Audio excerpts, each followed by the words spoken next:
So one thing that we hear a lot is, I don't have enough money to invest. So how much money do you need to start investing? You need enough to pay your cell phone bill. And I say that because if your cell phone is working, you can open an account with no money and then you can connect it to your debit card through Acorns or Stash and you can start investing. So if you can keep your cell phone on, you can open an account and start investing. And so Stash and Acorns, can you explain more how it works?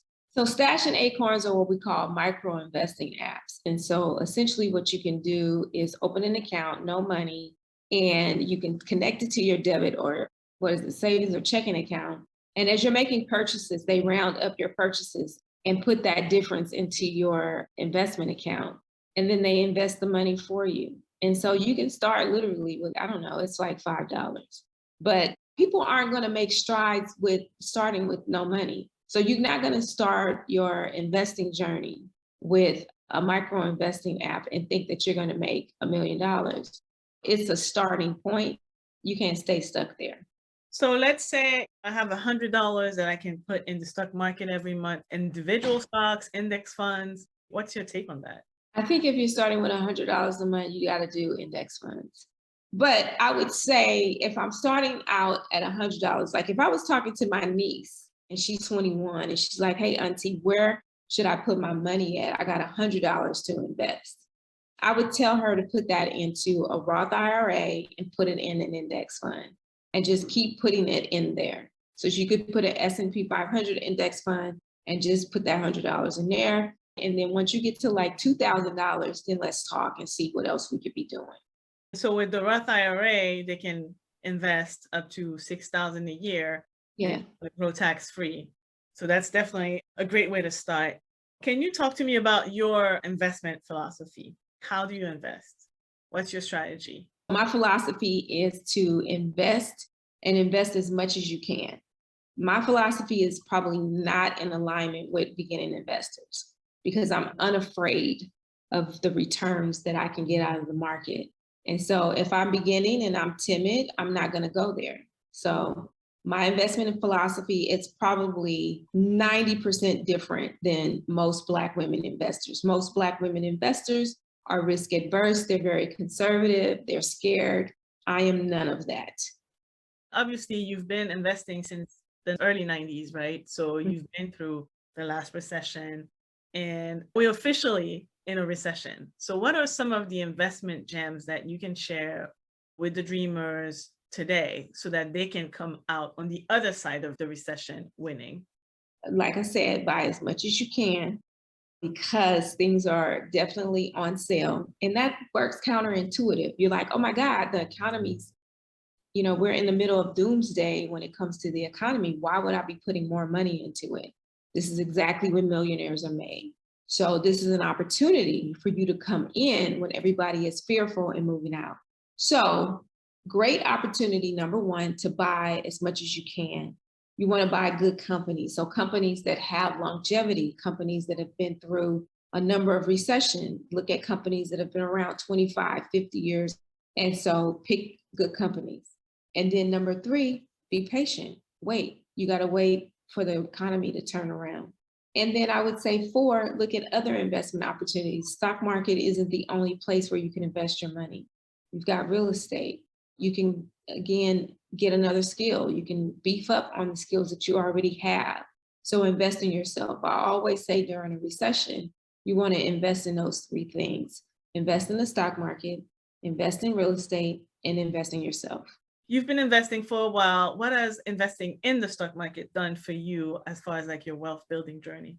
It's done a lot. I've done really well in the stock market. So that's why I'm a huge advocate. That's why I want to bring my other sisters along because I think that we need the stock market to close the wealth gap. We're not going to do it with just real estate alone. We're not going to do it by just getting a bunch of degrees. It's not going to happen that way. Those things will make us feel good. We'll always have a place to stay with real estate. But the money gets accelerated in the stock market. Real estate is great. We can roll up to the property, we can touch it, we could put the key in the door. But the appreciation rate is not necessarily the same as it is for the stock market. And so I think that Black people miss that point because we've been sold and we've been programmed to think that real estate is the way to go. But real estate is just a component of what we need to build wealth. It's not the end all be all. It's funny, I always like to reference this statistic. 90% of the stock market is owned by 10% of the wealthy. So there's a reason for that. Yeah. And the thing about Black women is that we are so smart. We make up the smartest segment of the population, but we have no money. When we look at the net worth of Black women compared to white men or white women, we're far behind. The only way we're going to close that gap is if we're investing in the stock market. Do you have one child or more than one? I have a daughter. She's 26 now.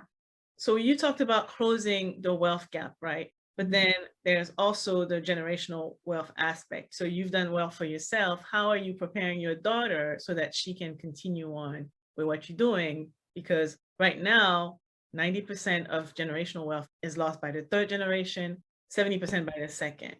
Well, there's a couple of things that I'm doing that I would share with people. Number one, you have to have a trust. So that's going to protect what you've built. There's going to be instructions for how your wealth is managed. So it's a way for you to, as they say in the business, it's a way for you to control from the dirt, control from the grave.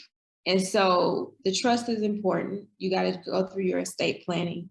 And then the second thing is that you have to educate your kids. You've got to educate your offspring as to how they can be better stewards of money. And so what you don't want to do is leave a lot of money to your children and they have no idea what to do with this. Because more than likely, if they inherit it, I think they said like within the first 4 years of inheriting the money, children spend through all the money. 4 years? Oh, I've never heard this. Wow. Yeah, I think the statistic is alarming on the amount of wealth that they blow in the first 4 years. And that's really an education problem. And we see that now when we see people, we hear about people selling grandma's house, and it's that they're just not equipped to handle the inheritance. And there's a wealth transfer that is on the horizon. And so we'll see a lot of wealth slip through Black families because number one, they didn't protect it through a trust. And number two, the kids don't know how to protect it because they're just uneducated about how these things work.